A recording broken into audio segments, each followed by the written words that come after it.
Last time on Growing Lilies, we got introduced to Alexa, the elf. She lives on a different planet and is an idol star who gets sexually assaulted by her manager from the corrupt agency she works for. Her coworker begs Lexa to do drugs, but since Lexa is a good person, she instead tries to kill her manager, fails, and ends up in an underwater prison where everyone talks shit about her on the social prison network. To save her from her boredom, a phone appears on the floor in her cell. Lily's phone.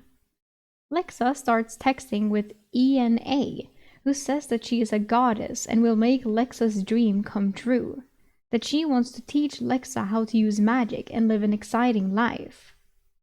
Then we got introduced to yet another character, Prince Revan Cornet.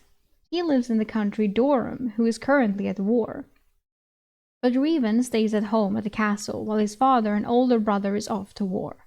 Revan's plan is to stay back and win the love of the people.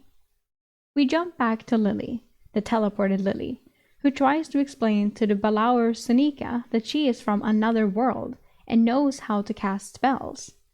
Lily convinces her and Sunika suggests that they should go ask if anyone in the city has seen Star. But the only Star we know is with Lily on the boat. This Lily is convinced that she fucked the spell up somehow and wants to investigate further. So much stuff. So many different people. Not even new characters. There's also two different versions of Lilies now. Going from just Lily and Star, now we have Lily and Star, teleported Lily, the demon Sunika, the goblin ghoul, Lexa, the elf, and Prince Revan. So it's like, what the fuck just happened? Okay, then now we're back to teleported Lily and Sunika, then. Chapter 1.3. Lily's clothes were completely unsuitable for leaving the cabin. She started talking to herself about her experimenting with a very low power heat spell over her body to stay warm, and Sunika stopped her. Just put on some of my clothes. Are you always this insane? Does everything have to be dangerous experimental magic for you? I guess I didn't think of that. Lily flushed a little bit. Wearing someone else's clothes? Even in her empty world, she had somewhat preferred to go to a Target or something. It felt a little strange to just take something of someone else's. Are you sure? I mean, I wouldn't want to, I don't know, cause you any discomfort. Sunika laughed. They're just clothes, Miss Human. Don't burn them off with your strange magic and it will be fine. Besides, it's just until we see the tailor. Tailor? We can't just, get something off a shelf? I've never been to a tailor before. Sunika gave her a baffled look. What do you mean off the shelf? Lily groaned. Okay, but listen, I'm scared of people. I'm feeling a little better about you, but there's still a part of the back of my mind screaming with anxiety and crowds and strangers are... I'm gonna be trying hard not to panic. What do I do if someone talks to me? Sunika raised an eyebrow. Talk back to them? I don't think I can. Not even if they just wave and say hi? I don't know. I mean, I'll try. I really will. Okay. Here's what you're gonna do. You're gonna stand behind me, and if anyone tries talking to you, you're just gonna point at me and I'll take care of it, okay? What the fuck? Really? Yeah. Lily narrowed her eyes. Isn't that gonna make us stand out even more? No, I promise. Lily bit her lip for a second while she thought about it. She could probably manage that. She'd just hide behind Sunika. Yeah, and be in a crowd of strangers, looking at her. She slapped her cheeks. Okay. Yeah? Yeah, it's for Star. I can do this. I'm determined. Why do I feel like Sunika is like, it will be fine. People will think that you're my slave or something. They won't ask you questions. After an embarrassing 10 minutes of Sunika trying to explain how to put on her clothes through the door of a bedroom, Lily emerged wrapped in what were admittedly the warmest clothes she had ever worn. A mixture of furs and leathers that were a little more complicated and heavy than she was expecting. They were also extremely oversized. Sunika guffawed, while Lily stared at her spitefully. You look like a baby ice mink that hasn't grown into its pelt yet. Lily scowled. Oh, great. So now I have to be in front of people looking like a joke. You're not making this easier. I'm sorry. It's just... She looked up at Lily one more time and doubled over laughing again. You look so cute. Lily felt her face grow a little warm. She wasn't used to being called things like that. She isn't used to even talking to someone. She isn't used to be called anything. Oh, shush you! Am I gonna get strange looks? Am I at least wearing all this stuff right? You look fine. Really. Honest. Then why are you laughing? Well, it's just... You were so... It's the contrast, that's all. You looked so strange and intimidating before, and now you're cute. Intimidating? I've never been intimidating a day in my life, I agreed. Don't worry so much. I'm the one that gets strange looks. No one is gonna blink at you. Huh? What do you mean by that? Sunika rolled her eyes and pointed to the scales on her face. Oh, I just thought all Balaur had scales. Sunika made a face somewhere in between a grin and a grimace. You'll see. With that, they left the cabin. Lily left most of her stuff behind at Sunika's direction. The Balaur girl told her that people would be trying to trade for her stuff if she had anything visibly so interesting. So if she didn't want to talk, it was time to leave it behind. If she had anything she wanted to barter with, though, to take it. To take it. The idea of haggling over how much a Twinkie was worth with a stranger made Lily feel ill, so she left her things behind, even the bottles of water, in favor of a water skin Sunika said they could share. The snow was blinding in the daytime. It was early in the afternoon still, and it had all the hallmarks of a beautiful day. The sun was shining, birds were chirping, and but for the biting frost, it could have been a perfect day out of a movie. Before they got more than 20 feet from the cabin, though, Sunika stopped. One sec. She closed her eyes and stood still for a second. Detect catch. Then she shrugged and started forwards again. What the heck was that? The thing you did. What was it? Sunika giggled. It was a skill. Don't tell me you don't have those either. Lily smiled weakly. Let's pretend I don't. Explain it to me. I mean, I have one, I think, but I didn't know you could, like, whatever you just did. Sunika rolled her eyes, but explained anyway. When people level, they get skills. Is it like, okay, in some way I feel like it's stupid. I understand that Lily doesn't understand these things, but Lily herself was like, I know games, but then when this is so obvious like a game, and she's like, I don't know what a skill is. Like, bitch, you are shut in. You play games all the time. You watch animes all the time. You should understand what, like, of course he's like, oh, I'm in a new world. Maybe it doesn't work like in the animes and in the games. I get that, but I feel like she asks way too many things about things that she should have some type of idea what they already do. I don't know. Anyway. The higher the level, the more useful the skill, usually. And not always every level either. Some skills can be used actively, like what I just did. I checked my traps. They're all empty still. Since we were out, I'd have gone and collected anything that wandered into them. I guess you could argue it's like, oh, but anyone who reads this might have never played a game or ever watched an anime. Fair. Fair. Huh. You can just tell? How do you know? Do you hear a little voice? Would it work for any kind of trap? Like, what if you went out on the ocean and were tossing crab cages into the water? Is it magic? Do you have any other skills? Are you always like this? Yes. Huh? You're so curious about everything. Slow down. Seneca smiled at her. She realized that had probably been helpful. But her heart had seized up with anxiety when the girl had stopped her. She told herself to stay calm and took a deep breath. I'm sorry, I am a certain way. I like learning new things. Don't worry, I think it's charming. To answer your questions, yes, I can just tell. No, there is no voice. It's worked on every kind of trap I've tried it with.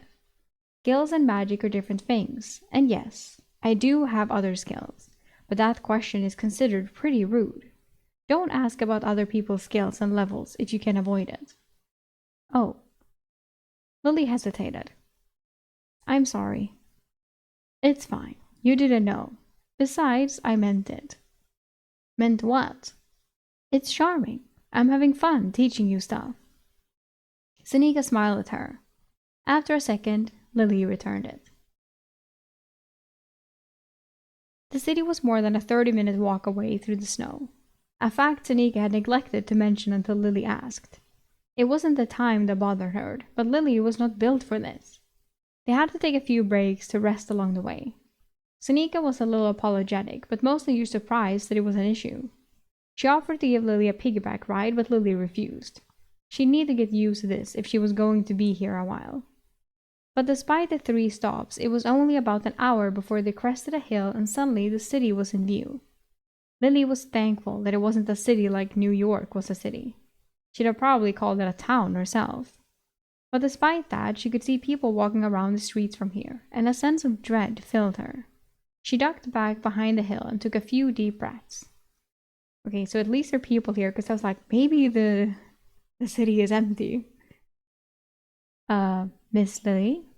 I don't intend to worry you, but there are guards and you're acting a lot like someone trying to sneak up on the city right now. Probably not a problem, but be careful. Lily started breathing harder. The air around her felt like it was weighing a ton. She tried talking to herself like she had at home. It's gonna be okay. I've got this. I just have to go down there into the town full of people and ask around for my lost dog. Not at all looking suspicious. It's gonna be fine.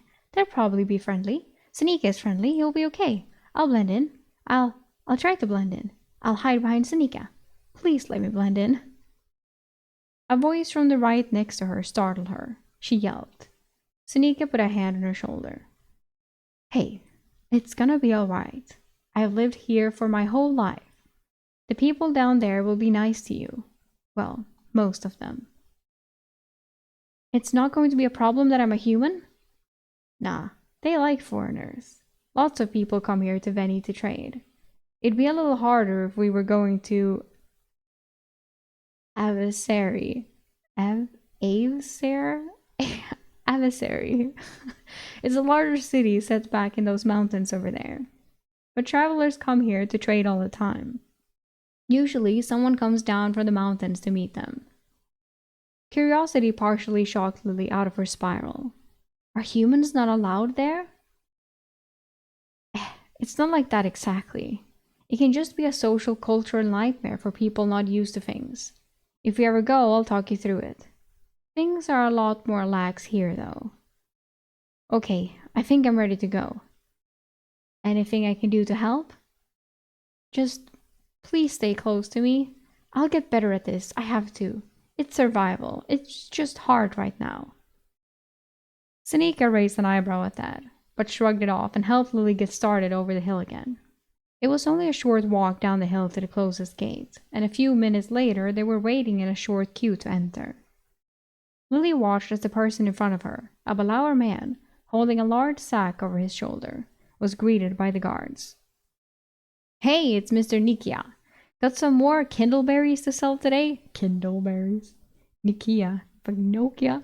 The two exchanged some small talk back and forth. The man told a joke Lily didn't quite understand. Something about balls of fire. Then the man was through the gate. It was such a normal interaction. Lily supposed she shouldn't have expected anything else, but it was the same kind of conversation she'd heard 1,000 times growing up between cashiers and clients that recognized each other, and other situations like that. It actually put her a little at ease. Things weren't so different here. She was still scared to be around people, but these were people, just like in her world. The culture might be a little different, but she could just pretend she was visiting a foreign country and didn't quite understand the rules yet. At least, that's what she thought until the guard caught sight of her and Seneca next in line. His face immediately changed from a customer service smile to something even less friendly. He had slightly gray-white scales in his face, the same as Seneca, although they seemed to go further down his neck. Gender dimorphism or something else. Lily was going to have to keep an eye out. "Oh, hey Seneca. Who's your friend?" She shook her head and snapped out of it. She was not going to study these people. She was starting to realize that one of the ways she'd learned to cope with fear was to look at things through a detached intellectual lens, and that was not healthy when the subject was people. She kicked herself. Maybe she's German. Maybe she does the German stare. Seneca perked up and replied in a demure and polite tone that seemed weirdly out of character for her. "Hello, Mr. Avia. This is Lily. I found her lost in the forest. She's actually looking for a dog if you've seen him. Big white dog with a big black mark on his forehead. She says he's really smart, if that helps." The man, Avia, laughed. "I've yet to meet someone who doesn't say their dog is the smartest one. I haven't seen a dog like that, but you might check in at the guardhouse. Captain can put out a memo so everyone is on the lookout if he shows up. In the meantime, you two can head in. Just don't cause any trouble." Lily nodded to the man as they passed. She was surprised they really didn't try talking to her at all. That was strange, right? It felt strange. There were a lot of people around once they came into the city, but they did seem to be keeping their distance. Lily could swear some of them were giving Seneca the side-eye. What was that about? What was different about her? Oh. Yep. Lily looked around. Yep, that was it. In the sea of strangers about her business, all of them were Belauer. But unlike Seneca, all of them had one thing in common. Their horns, their tails, their scales, they were all shades of white. Oh, so they're racist. Some had a slightly milky white, others had a dull almost gray, and a few had a bite in lustrous snow white. But they were all white. Oh, bright, I assume. I was like, what the fuck is bright? Seneca turned and grabbed Lily's hand, leading her along carefully. She had been right. No one was really looking at Lily, and they seemed hesitant to even get too close. What the hell? Seneca pushed her way in through a heavy door, waited for Lily, and closed it behind her, shutting out the cold. Inside, dozens of fabrics hung in large rolls over every wall. Most that she could see were wool and linen in simple patterns. Some towards the back wall looked nicer, but she didn't get close enough to see for sure. She was sticking to Seneca like a life raft in the ocean. Lily's heart was racing. Was she really doing this? Just going out somewhere? Somewhere public even? Her nails were biting into her palms. Get it under control. Breathe. You have to get through this. It's not going to be that bad. Probably. Seneca reached up and rang a flat bell. A sweet voice came from the back of the shop. "Ah, coming!" There was a moment of clattering and a whoosh as the fabric was flung out of the way, and a new Belauer came into view. She was shorter than Seneca, more lithe, and with scales of a misty gray. Her horns curved down near to her cheeks, and she had a pair of spectacles perched upon them, which she adjusted sourly. "Oh, it's you." "Hello, Miss Marisi. Here for more repairs?" The tailor sighed, dusting her hands on her apron. "Here was hoping to make some coin today." Seneca dipped her head demurely. "No, ma'am. I was hoping to buy my human companion some clothing, if you would allow it." Marisi's brows raised a fraction. Oh, is that what's hiding in your shadow? Well, bring them here. Let me have a closer look. Lily felt a rush of ice up her spine, but Tanika's tail was whipping about hopefully. She turned to Lily. Come on, Marisi is nice.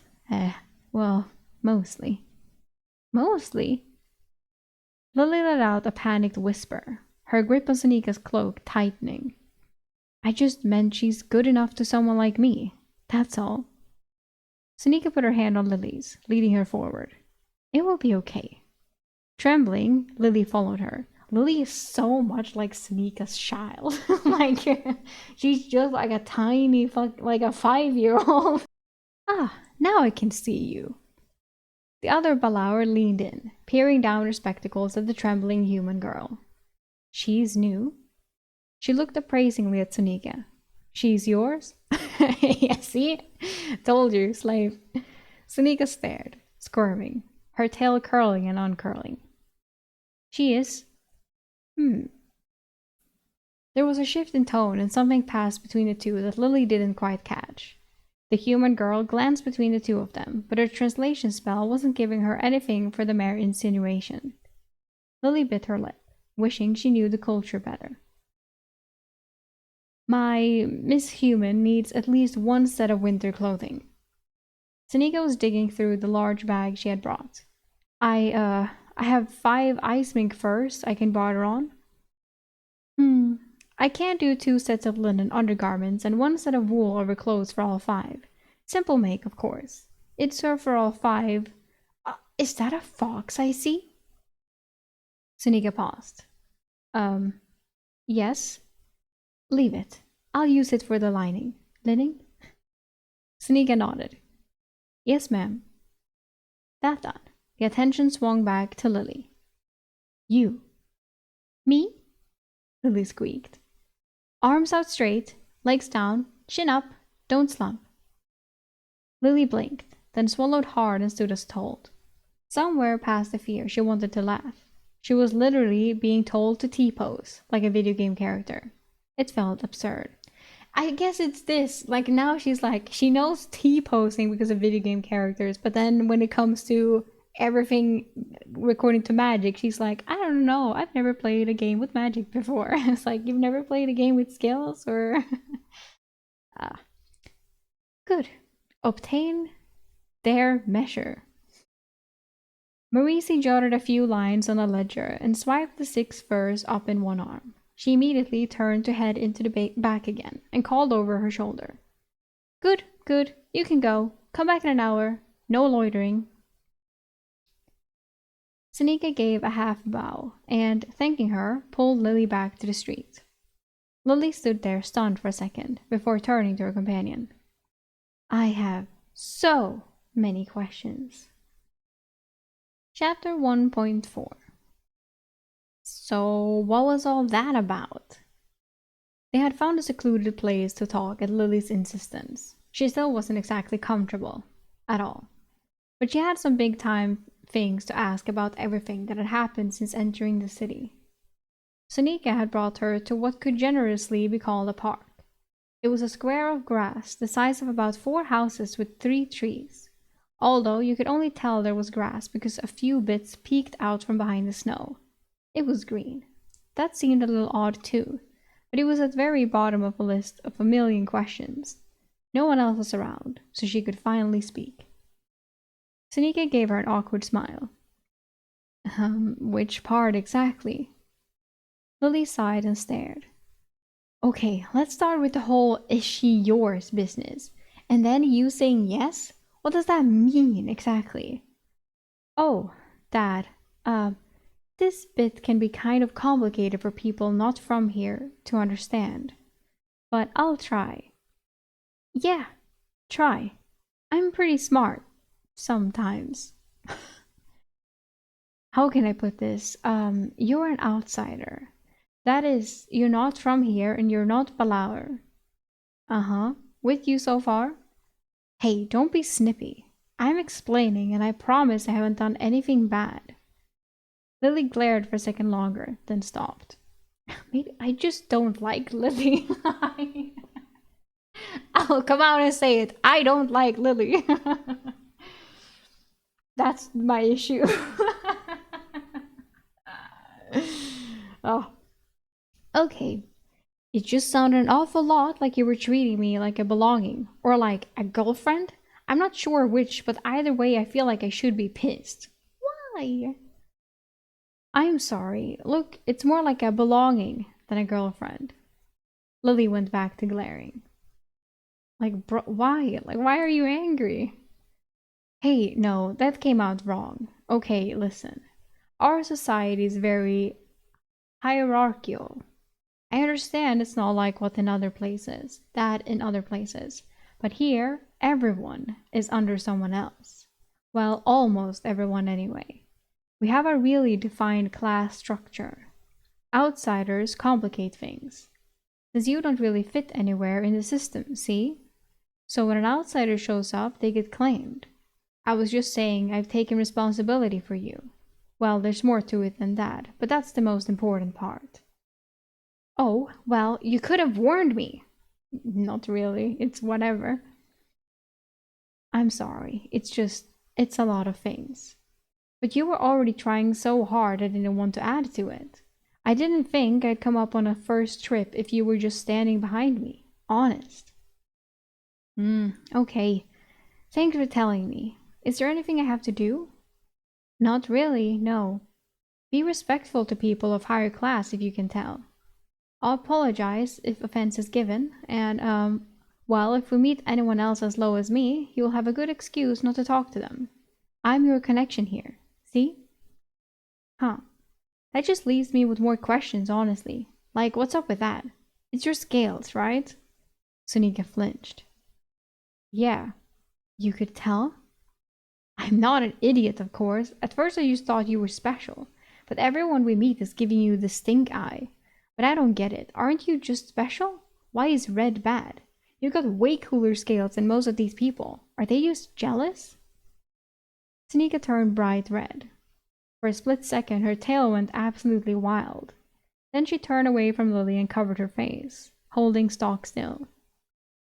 I'm sorry. Did I say something insensitive? I didn't mean it. I just don't know. No! No! No, you didn't say anything bad.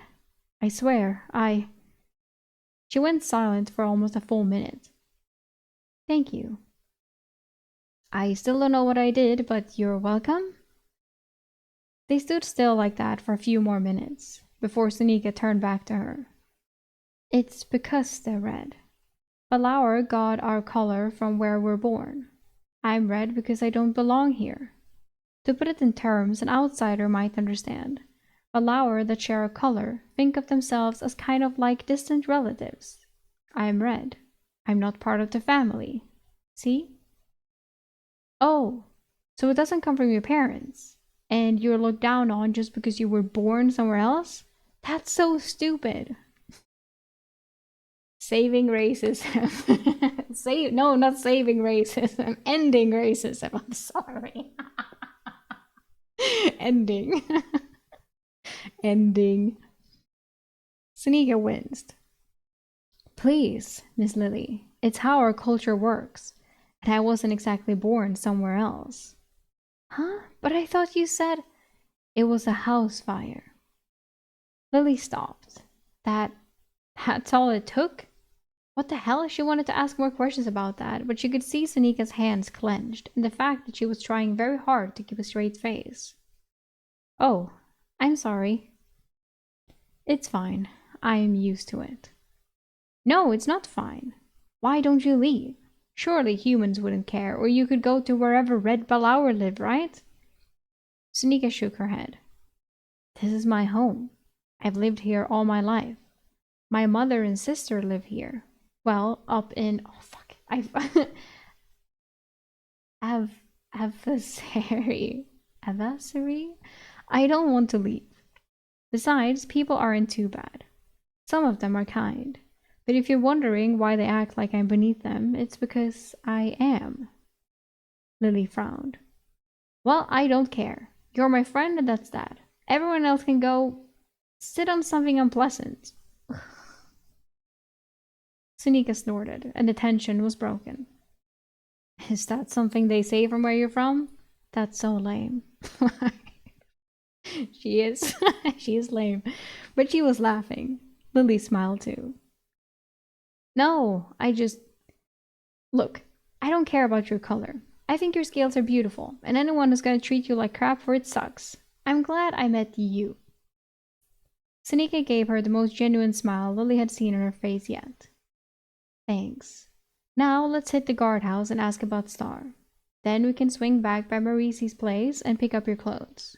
I also want to see if I can find someone who knows a spell, just so you can see what that looks like. But don't talk magic with them, okay? Yeah, okay, thank you. You made this a lot easier than it could have been for me. Anything for you, Miss Outsider. The guardhouse was shockingly normal.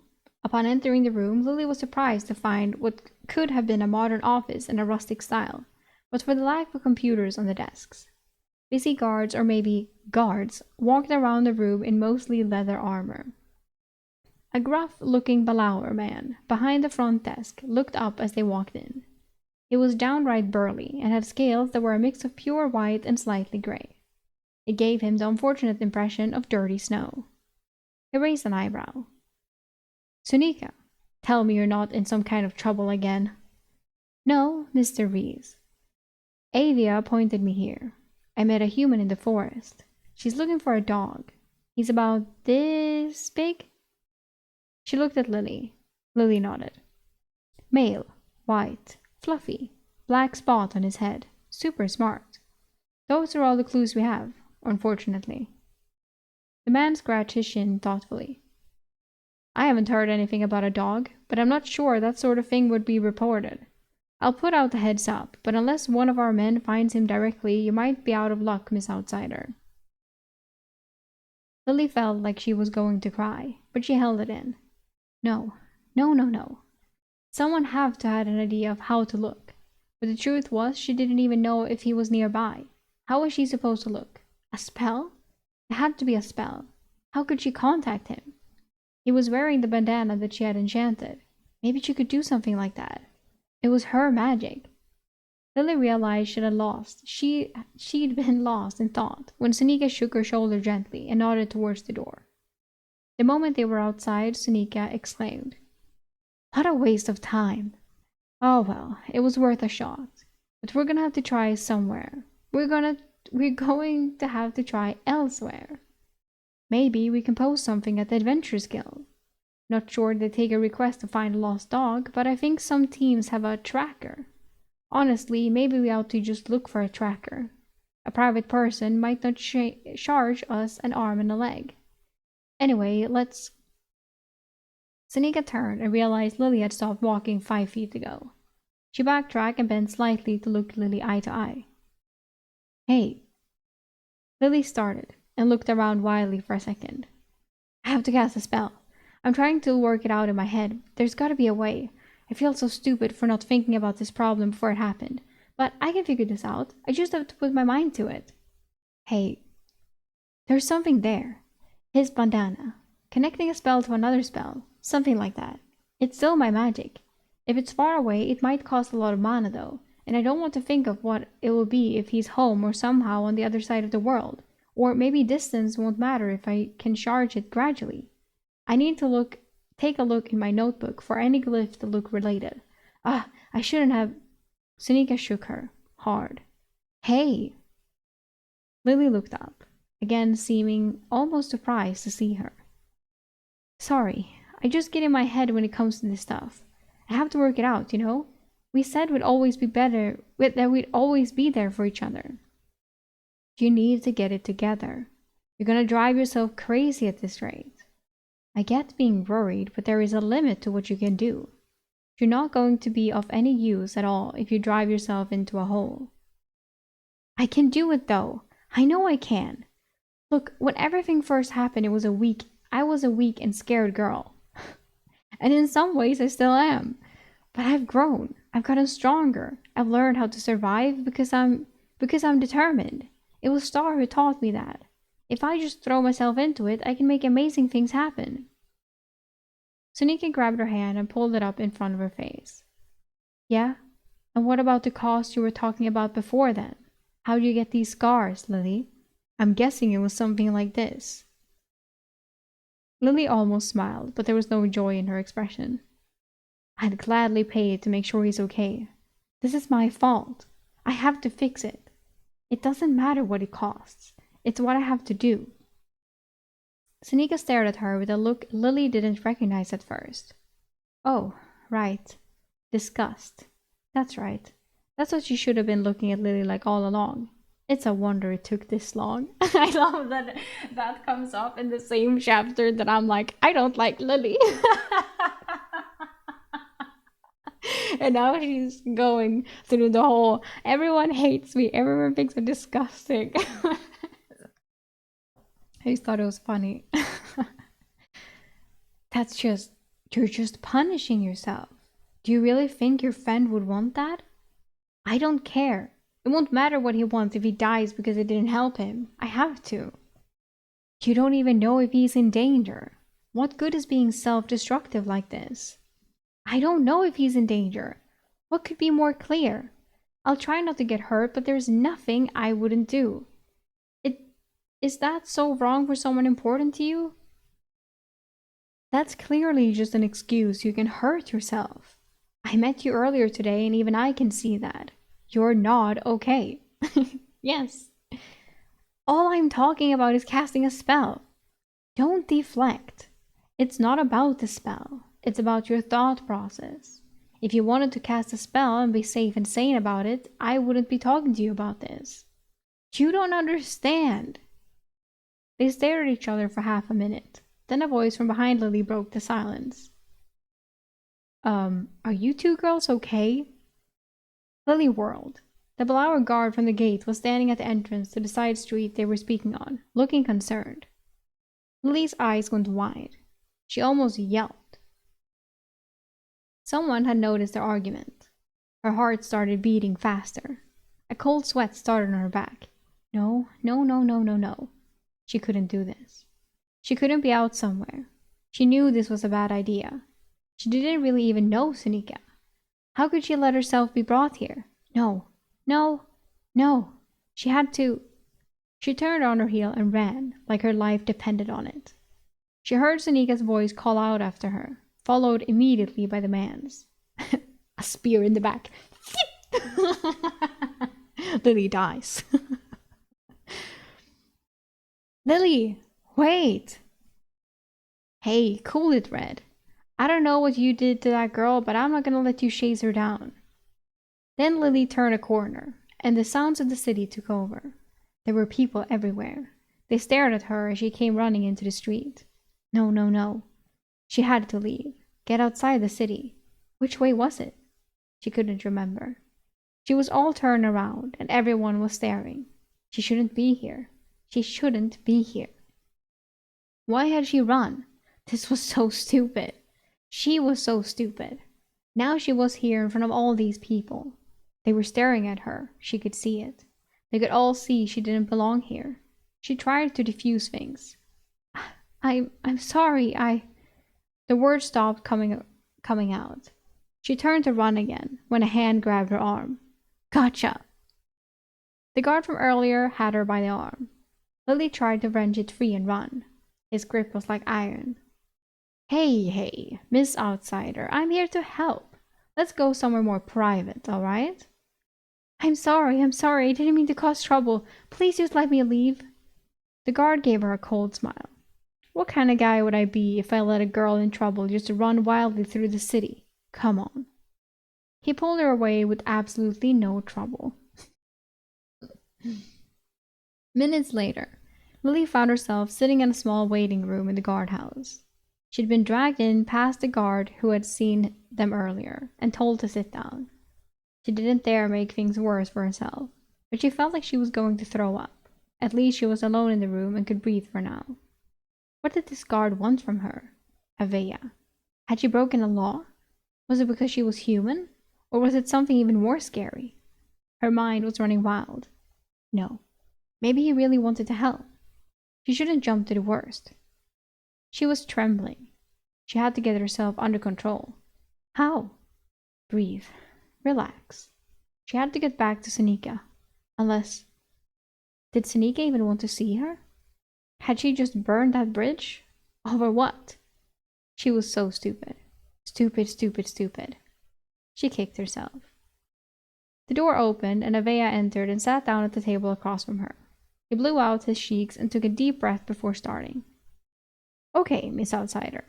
We've got Senika out in the main office, just about ready to start a fight to get in here. So make it quick. Lily stared at him with wide eyes. Had she heard that right? Senika is here? Yeah, and she's real pissed I stopped her from chasing you. That girl's normally pretty law-abiding. I don't know what you did with her, but she doesn't want to talk about it, and just keeps insisting we'll let you into her care. So make it quick. What happened? We won't send you out with her if you don't want to go. You're not going to do anything to me? He gave her a confused look, and his tail smacked the floor behind his chair. He rolled his eyes. Why would I do anything to you, Miss Outsider? I saw a scared, crying girl getting chased through the streets. I'm a guard. I kept telling you I was trying to help you on the way over here. Weren't you listening? Lily clenched her hands tightly and tried to be steady. I'm sorry, I was very scared. Yeah, I could tell. Looked like a monster was chasing you. So what happened? We had an argument. I think she was trying to help me. I said some stupid things, and I got startled when you showed up. Avea snorted, and then almost doubled over with laughter. He pounded the table a few times. Lily flinched from the loud noises. Startled? You can that startled? Call. I thought Sunika was going to skin you like one of her trap captures. Yeah, I'm sorry. Really, I didn't mean to cause trouble. Oh, it's no trouble, miss. I'll be laughing about that one for weeks. So you're fine with Sunika? If she wants to see me, then yes. I think she's gonna burn the place down if she gets any more riled up. So yeah, I'd say she wants to see you. Fine. I'll go let her know you'll be out when you're ready. He stood and turned to leave. Wait. Lily opened her mouth, and words didn't want to come out. But this was important. She bit her lip hard to snap out of it and spoke up. Wait. Yeah? Thank you. Avea smiled at her. It was the same smile from the road earlier, but now less clouded with her own fear. She could tell it was genuine. Sure thing, miss. See you around. Lily and Senika awkwardly left the guardhouse a second time, walking side by side in silence. They got halfway down the street before they both tried to speak at once. I'm sorry, hey, sorry. They paused and then laughed. Lily spoke first. You were right. I'm sorry. Thank you for coming to save me. No, I shouldn't have said all that. It was presumptuous.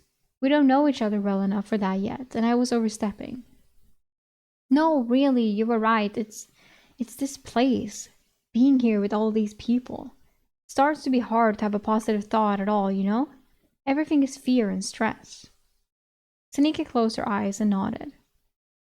Yeah, it wasn't the place to talk about that at very least. Okay, come on. Let's get you those clothes and then head home. We can talk about our next steps there, okay?